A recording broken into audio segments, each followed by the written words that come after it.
welcome to the SaaS Leaders Lounge, the premier podcast for cutting edge insights in the technology sector. I'm your host, Romone, and today we're diving into our AI series with a very special guest, William Bill Bowes. Bill is the co founder and CEO of Evise, a platform pioneering the way of reshaping the landscape of consulting through digital innovation and artificial intelligence. Bill's illustrious career spans over 2 decades with leadership roles at giants like Oracle and SAP, where he spearheaded transformational projects and go-to-market strategies, leaving a lasting impact on the tech world. Bill, it's a privilege to have you on the show today. How are you? And could you share with our listeners where you're joining us from? Yeah, it's an absolute privilege to be joining you. I'm joining from Germany, right? As you can tell, I'm not German, but I spent the last 20 years in Germany, right outside of Frankfurt. So it's a pleasure to be here. Brilliant. Fantastic area, I must say. We've worked in Germany and also the US, so a bit of best of both locations. But to dive straight into our conversation today, Bill, are you able to share some of the inspiration behind starting the VZ AI and the potential global impact? Yeah, I sure can. I mean, the reason we formed Evise.ai is there's a huge problem in the world, and that is most companies, when they invest in IT and technology investments, they don't get the outcomes that they're expecting, right? As a matter of fact, it's been shown that out of the $3.6 trillion that's spent by companies annually, and that's going up with Gen AI, that about 70% of that actually doesn't deliver on the results that are expected. And so Yeah. you could think about if we could solve that problem and help the world even say 5 to 10% of that, right? It would be a Yeah. huge accomplishment, right? And it's also about accountability. I spent a long time, as you said, in the software industry. And what I realized in working with software vendors and consultants is we're accountable a lot for creating the confusion and the complexity of the current buying cycle, sales cycle that's out there, right?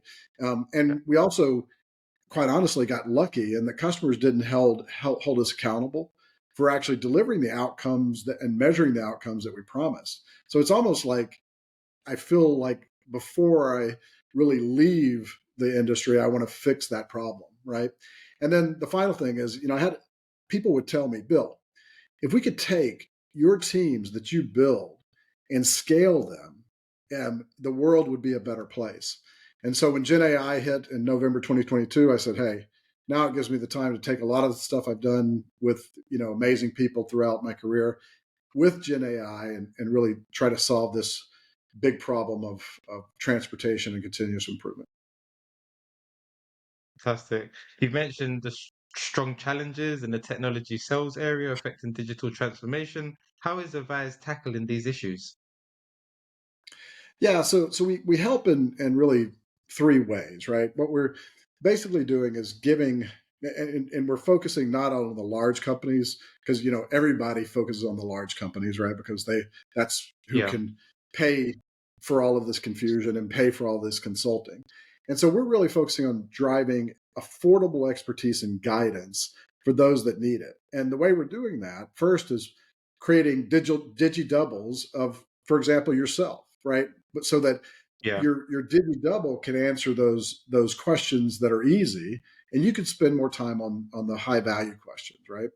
In addition, we're building super personas where huge amounts of information are encapsulated, so customers can ask questions and they get that 7x24 by 365 support when they need it. Well, if I stop there, right, that's just what thousands of companies were doing, and I would call that a glorified chatbot, right? But we go way beyond that. What we then do is we assist in creating and prioritizing a company's strategy and helping them use Gen AI to build certain documents, if you will, that could take weeks or months. For example, a strategic plan, my team used to put those together. It could take 8 to 10 weeks to create that.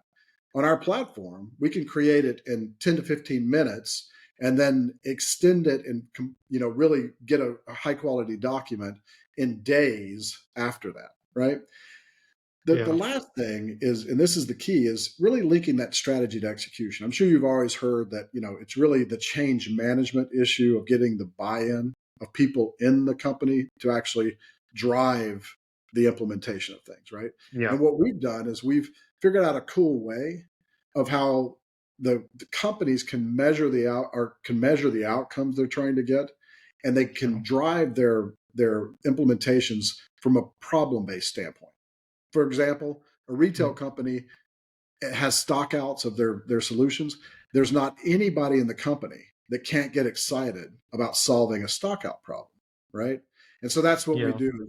We really hit the hearts and minds of the people, and then we get their hands in executing, with our platform and Gen AI human led platform.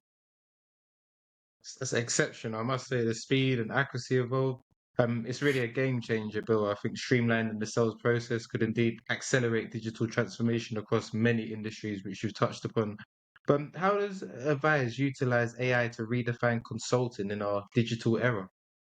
Yeah, that's a great question, right? As you can imagine, if customers are kind of used to this product technology driven approach, right? It would be a pretty big jump for us to say we're going to build a public marketplace and platform to enable customers to manage their own, right? So they're real dependent Yeah. on people and consulting.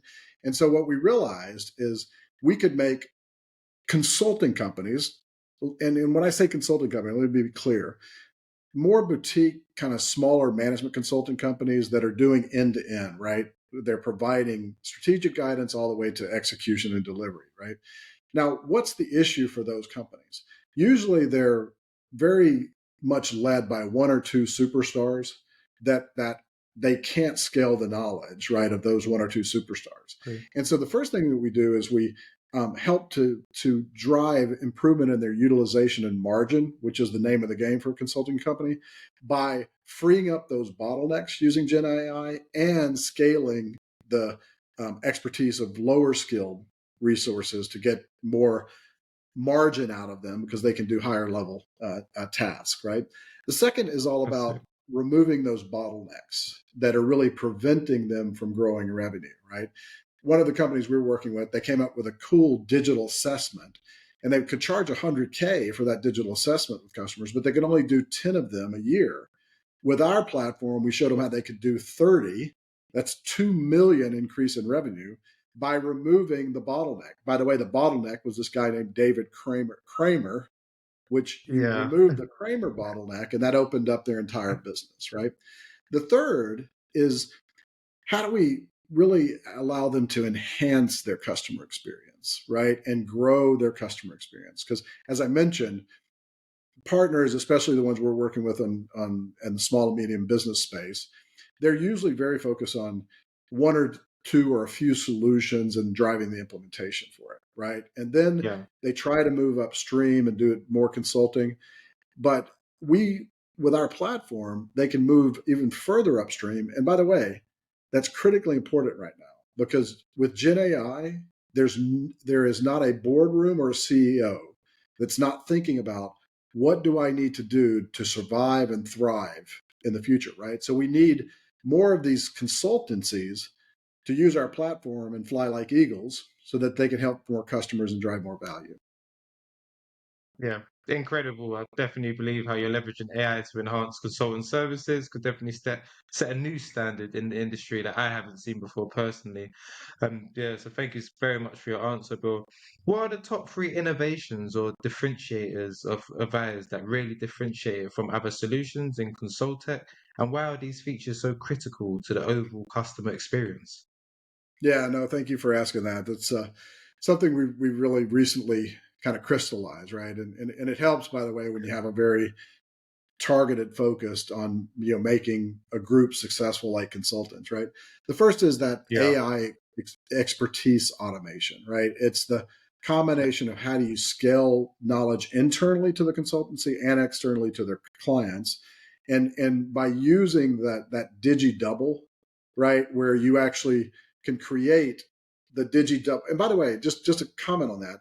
That's really the yeah, future of work, right? The future of work will be defined by how well you and I create and leverage our DigiDouble and how much time we free up for us to do the high quality work, right? So that's the first thing is it really provides yeah, that infinite scale of the people, because consultants are people companies, right? So if we can scale their people, True. then it's the first step of scaling them. Is the second is the AI True. strategy automation, right? And if you can create the ability to automate what are probably kind of complex discussions for consultants that require a lot of skill. I mean, when you're creating a strategy, right, that's not easy. But if you can kind of automate that and automate the questions where you're working with a super persona that's helping you Yeah. learn, then that super persona is asking you questions and context to actually building that.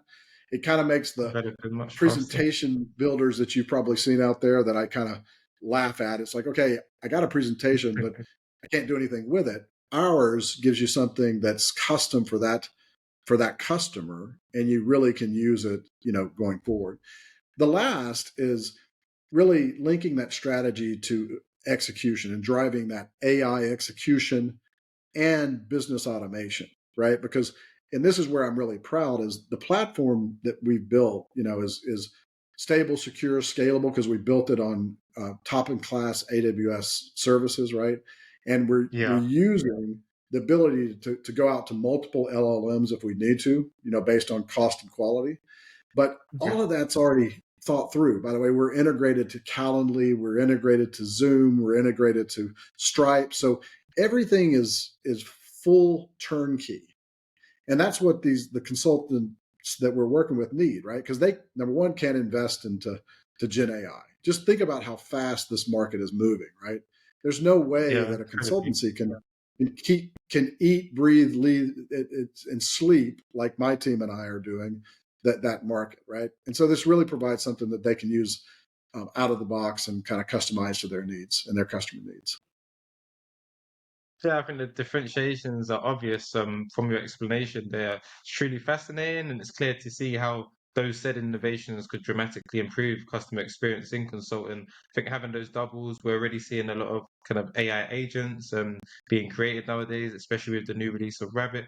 So it's clear to see how having yourself doubled up could allow you to perform even more than a performance and even learn at a much faster rate as well on both sides of the coin. But how do you see AI continuing to evolve the consultancy industry through platforms like Evise? Yeah, I mean, we're only seeing the start, right? I mean, we're only at the beginning, my friend, right? I believe, just simply stated, Gen AI is going to fundamentally change the future of work and consulting companies, right? Yeah, Their core business models have been all around, people and utilization and margins, right? And what I see happening is because of Gen AI, the expectations of customers is going to be a lot higher. And what do I mean by that? true. We've been living in luxury by customers not wanting to pay for outcomes and contract for outcomes, right?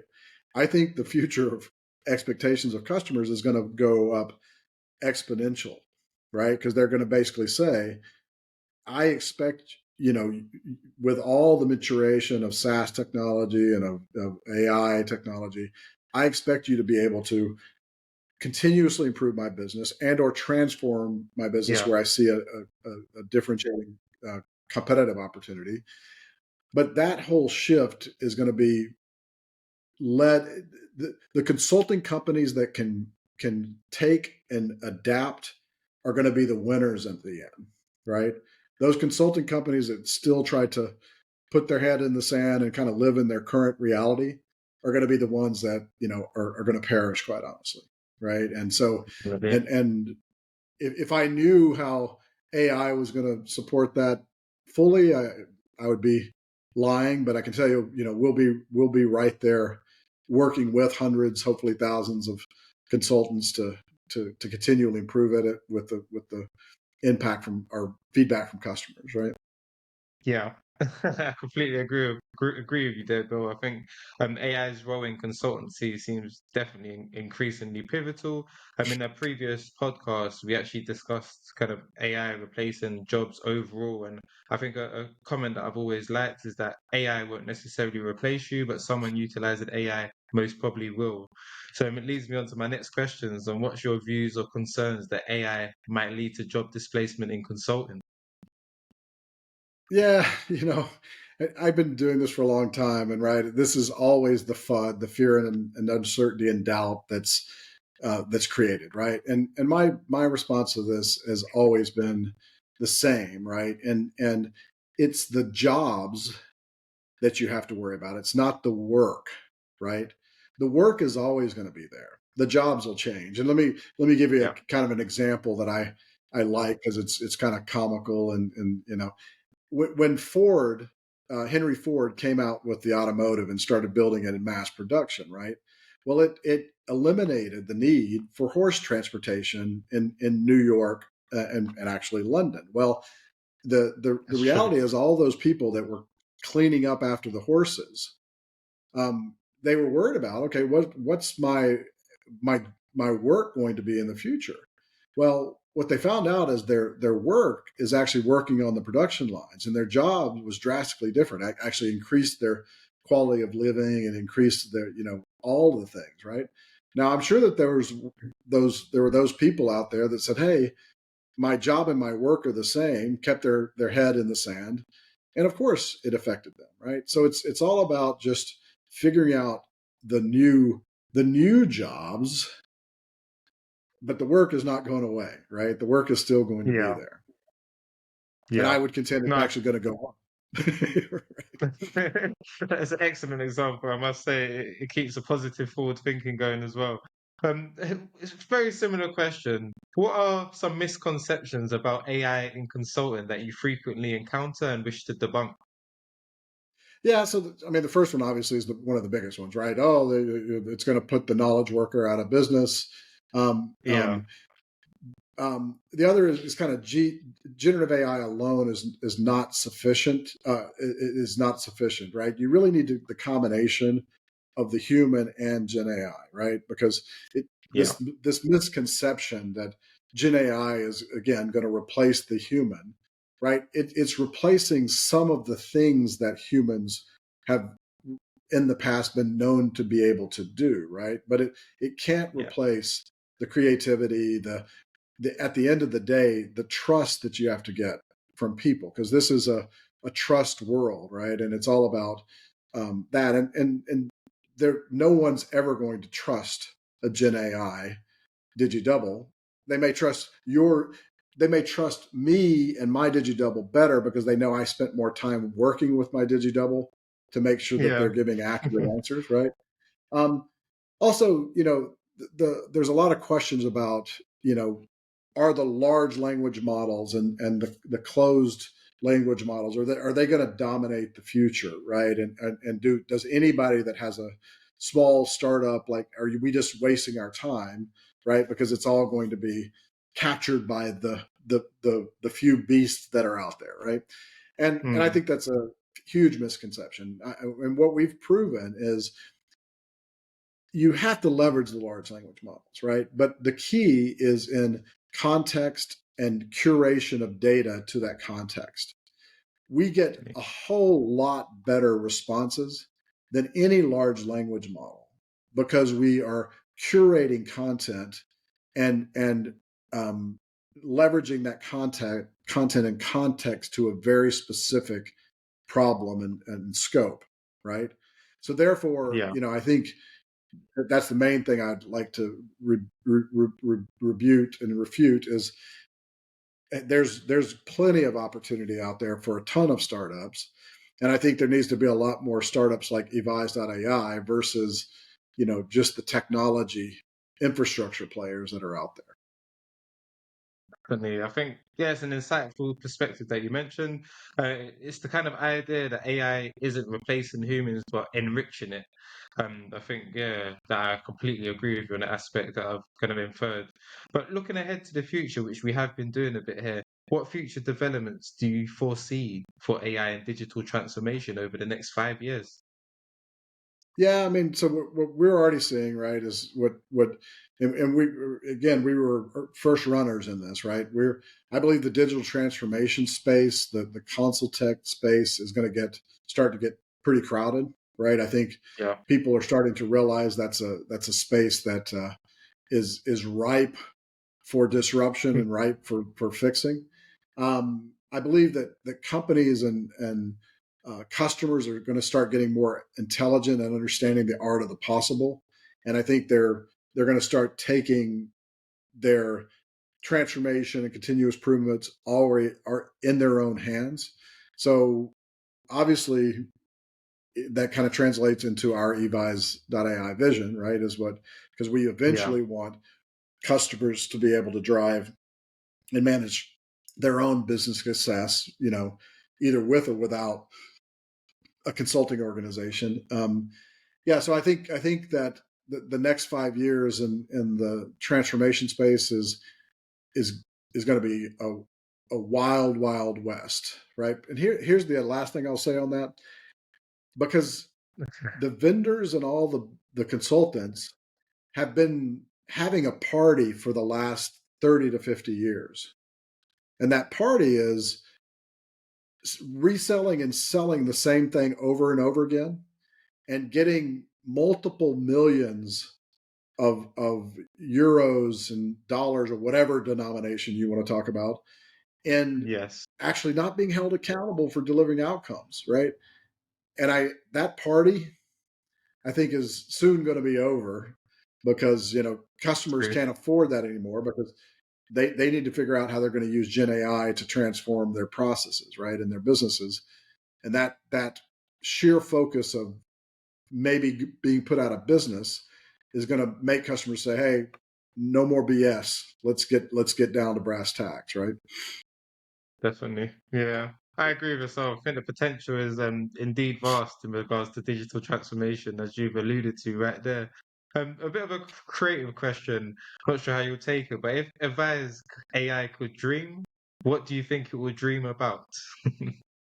Yeah. So I dream big, but I realize if you want to drive change, you've got to sometimes dream a little smaller, right? So in 2 years, I would love to see us helping hundreds of consulting companies reinvent themselves on our platform and impacting thousands of Yeah. customers, right? I'd love to see Ava, which is our super persona, as the recognized industry and predominant leader and digital expert in transformation. I'd love to see people talking about Yeah.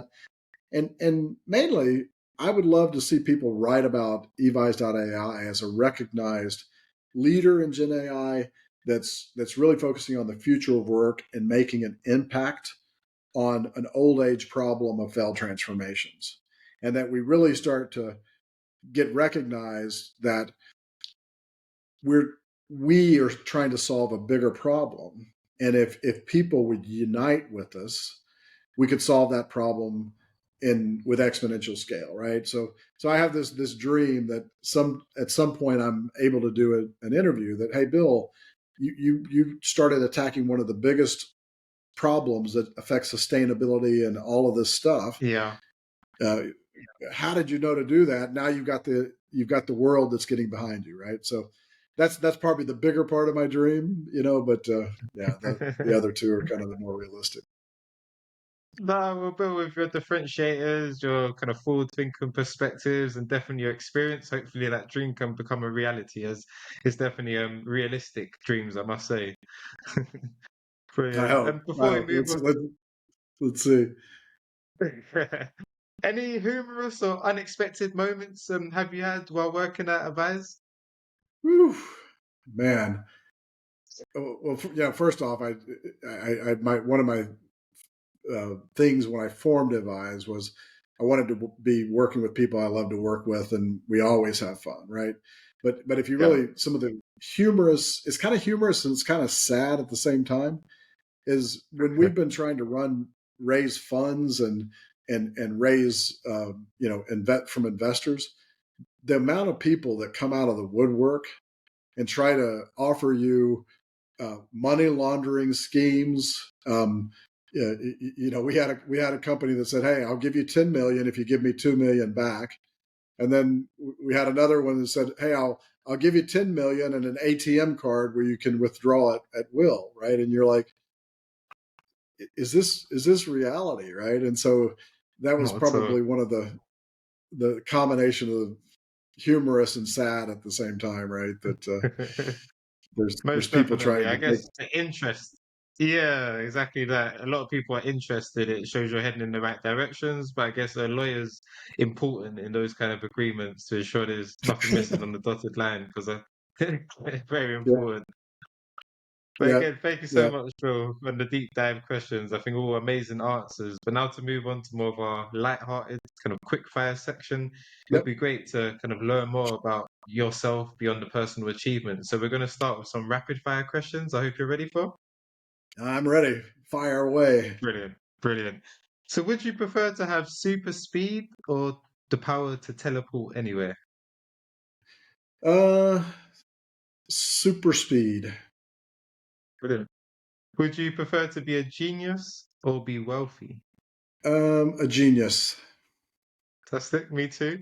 Would you prefer to be famous or be influential? Influential. Definitely. Have you, or would you prefer to have more time or more money? It's easy. Time is Definitely. the best asset, right? I agree. I agree. If I could By reverse the way, back time, I think I that's rethought the first question. I'd rather teleport because okay. then I could be faster if I teleport. So Yeah, cheating that's a very little true, bit. actually. But yeah. Yeah, I didn't want to say anything, but I did think I'd probably be on Yeah. No, teleportation as well. teleporting is. Brilliant. Would you rather win the lottery or find your perfect job? Find my perfect job. I've I've won a lottery before, and I've had a pretty good exit from some startups before. So it's not Oh, all about nice. the money at this time. And by the way, if Evise works out like the way I think about it, it will be the perfect job. Brilliant. Perfect answer. Would you prefer to be able to sing or dance professionally? That's always been a wish to sing. I drive my wife crazy. Yeah, it's. I used to could sing when I was younger, but it's gotten worse and worse as we progress. I guess we're all natural dancers, so I guess singing is definitely something we can We add. think we are. Depends on how many beers or wine you've had, right? It's true.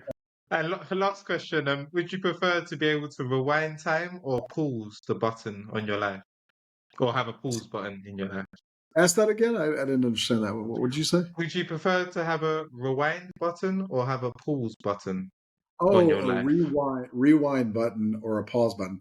Um, no, I think pause to maybe give you a little bit more time because rewind. I don't regret anything you do, or if you start regretting, then you're looking in the past and what have you. So doesn't have to rewind. Just maybe a pause sometime to because I I can agree. tell you the older you get, the faster time goes, right? And maybe hitting a bit of a I'm with that. pause would be good. Yeah, definitely. I agree with yourself on that. I think everything happens for a reason as well. So, yeah, it combines to agree with your answer there. But overall, to keep the collaborative nature of the podcast going, we always ask a question from our previous guest, and we also give you the opportunity to ask a question to our next guest. Our previous guest is a gentleman called Deepak Singla. He's created a company called Use or Finny. The website's Use Finny. He's curious to hear your thoughts on the debate between closed sources versus open source LLMs. So, how do you see the development of this space, and what is your preference when choosing between these types of models? Yeah. So mine is pretty clear. I think you have to think about what your usage is of the large language models, right? And given in what I'm doing, it's all about the highest quality at the least cost, right? Yeah, It makes it difficult, but I would probably have to go towards the closed ones, and the reason I say that is because there's going to be multiple closed ones, right? But they're going Yeah, to be focusing on quality. They're going to be focusing on, because they're going to be charging more. However, I think if you look at all of the closed ones, there's a huge difference between an open AI versus a Claude or what have you, right? And I think yeah, what we have designed is our ability to change at will the LLM based on the cost quality calculation, right? exactly that. And that's because remember, the quality, if you do it right, of what data you're putting on top of the large language and you have the right context, that should always be better, right? So then it really turns into more of a cost discussion. But you can't get away from the quality. So that's our dilemma. You would say, oh well, just go to open source, because then the cost is, by default probably going to be cheaper if not free. But then Yeah, you always have that quality issue, right? And we can't afford to have hallucinations or not have quality answers in what we're doing, right? Because it's helping drive a business, right, or businesses. yeah. Agree completely with yourself, and I love your Yeah. perspective So that you delivered there within your answer. Thank you so much for that. Before we conclude, yeah, are you able to share a question for the next guest to ponder? It's going to go towards a gentleman called Alan Gromley, who currently is he's the co-founder of an organization called Shopbox. They're basically AI company for e-commerce. But yeah, what would your question be for our next guest? yeah. So hopefully it'll be a relevant one for him. I don't know. Are they? I would ask, out of all of the major lessons learned in their early days of Gen AI, or just in their early days in general, if they're not using Gen AI, and as they blaze the path for others, what they could share is their biggest lessons learned and why, right? Because I think I gave an example of mine, right? Was is that context and content focused in context gives you higher quality of your Yeah, answers, right? I'd like yeah, to just get feedback on what are some other lessons learned, because I think that's the biggest thing these days is this thing's moving so fast. So if we could have a collection of real time lessons learned and aha moments, that would be hugely valuable for you know founders and leaders like myself. yeah. Just about to say that, Bill. I think that's an amazing question. Again, not only of the founders, but also the high-level listeners that we know are engaged in this podcast. I'm sure would love to know the answer for that as well. So thank you for sharing, Bill. Overall, it's been an enlightening conversation. Where can our listeners find more about yourself and the groundbreaking work at Evise? Yeah, so www.evise.ai, and then also on LinkedIn at evise.ai, or just reach out. I'm living, breathing, and always look for constructive criticism or people who want to help and have any ideas. So yeah, look forward Sure. to speaking with anyone at any time, especially folks I'm sure that are listening to your podcast. Thank you very much. I'll be sure to put all of your contact details and the website details in the description of our YouTube and also within the Spotify and Apple releases. But yeah, thank you so much again for sharing your invaluable insights, the exciting developments that advise with us on the SaaS Leaders Lounge podcast. It's been an illuminating discussion. To our audience, thank you very much for tuning in. Don't forget to subscribe in the SaaS Leaders Lounge on your preferred podcast platform to catch all the episodes for our AI series and much more. With guests like Bill, you're sure to gain cutting edge insights into the tech world. Until our next episode, keep innovating and leading in the SaaS space. Goodbye for now, and thanks again for your time, Bill. Yep. Cheers, all. Thank you.